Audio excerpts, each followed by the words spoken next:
Hello, I'm Miao. Welcome to my video. I hope to help you understand cultural differences, break down information barriers, give you an authentic view of Beijing and China. Join me as we experience the real life of Beijinger. Guess what am I doing today? I'm going to watch a marathon. And you may wonder, why watching, not running? I actually wanted to join, but I didn't win the lottery for a spot. So I have to be a spectator this time. This is a half marathon held in Beijing. To be honest, I'm not a super fan of running marathon. But why this one caught my attention? Because it's the first marathon to feature robots. Can you imagine? Companies can register their robots to compete, and these robots will race against each other to see who is the first one to cross the finish line. So isn't that wild? So what's the world's first robots participating marathon look like? I honestly have no idea, just as curious as you are. So let's go and check it together. Right now, I'm heading to the 2.5 kilometer mark of the marathon. The starting point is off limits, so I made a trip there for nothing. Look, the robots and the humans are running in separate lines. The robots haven't arrived yet. Humans reached this mark first. Wow, here comes the robot! This one is called Tiangong Ultra, dressed all in black. It really looks like an aunt to me. So funny, look at that. This robot has been in the lead the whole time, with almost no competition. They say he can adjust the running direction and speed all by himself. Yes, I use he. Looks like he to me, not it. By the way, each robot is allowed to have engineers run alongside him, ready to perform maintenance in case any issues arise. All the spectators are focused on the robots. The human runners have been completely overshadowed. Let's go back to the 2.5 kilometer mark. There I saw the second robot, called Whirlwind Kid, 旋风小子. He stands at just 1.2 meters tall. He can even jump, dance, and do backflips. Eventually, he finished fourth.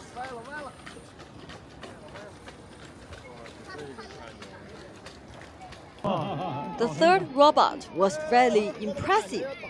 He didn't need an engineer to follow him and completed the entire marathon autonomously. His name is Little Rascal, and he ended up taking second place. At the 15 kilometer mark, Little Rascal is still moving steadily. And you can tell from the appearance, he's from the same company as the previous robot.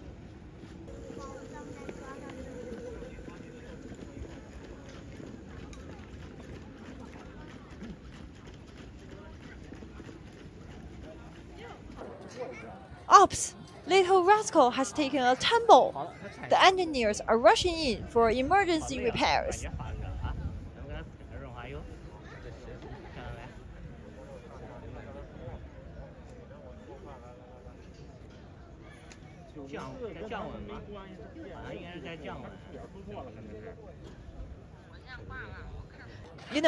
It's honestly hilarious because this robot is so tiny and adorable. The nearby spectators were treating him like a little kid, so everyone looked genuinely worried for him. Each robot is followed by a support vehicle ready for repairs at any time. Next up is the robot that took third place.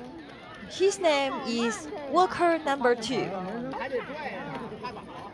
He was incredibly slow and even needed an engineer to hold him up while walking.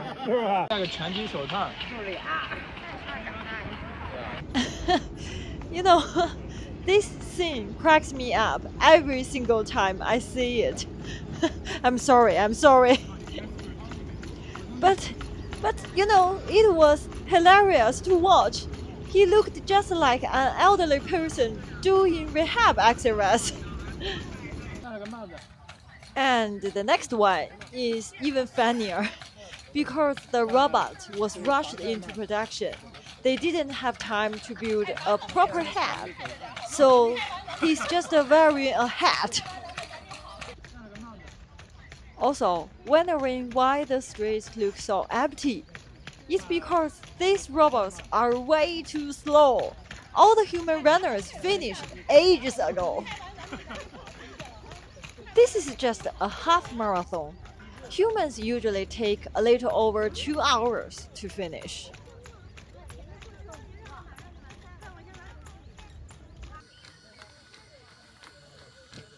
Another very slow robot, sometimes working forward, sometimes working backward. Watching this video again really cracks me up. Really. It's really hilarious. I can't help laugh. It's just too funny. I'm heading to the starting point to check out the robots that fell behind. These robots probably won't be able to finish the race.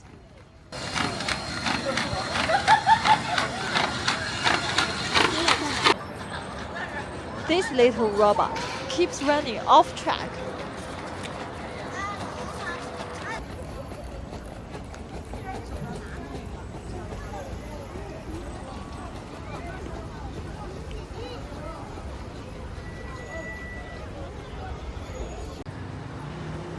I'm at the 10-kilometer mark, and the sweeper vehicle has arrived. The remaining robots have all retired from the race.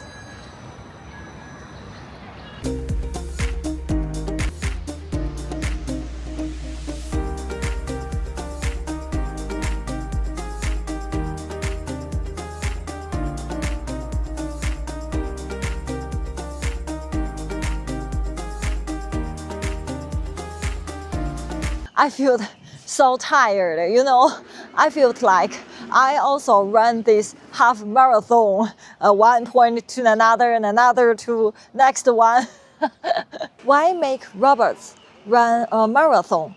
I think many people probably have this question. In fact, the perfect lab condition cannot replicate the complexity and unpredictability of the real world. Only in a 20-kilometer environment can robots face the true challenges. This is the first threshold to determine whether these humanoid robots can be practically applied. If you think about it, this whole thing is quite romantic. Even though I made fun of every single robot, they are so funny, right? Marathon is one of the oldest human sports. Robots are the most advanced product of human technology. Marathon represent the limits of human physical endurance. Robots represent the frontier of human intelligence. The entire race felt like a meeting across time. Classical meets modern. Strength physical meets cutting-edge tech. Robots testing the engineering limits and human pushing endurance boundaries, all coming together in this unique event. So how do you think about it? Leave a comment and let me know, okay? That's all for today's video. Thank you for watching. If you like my videos, don't forget to subscribe my channel. See you next time. Bye bye!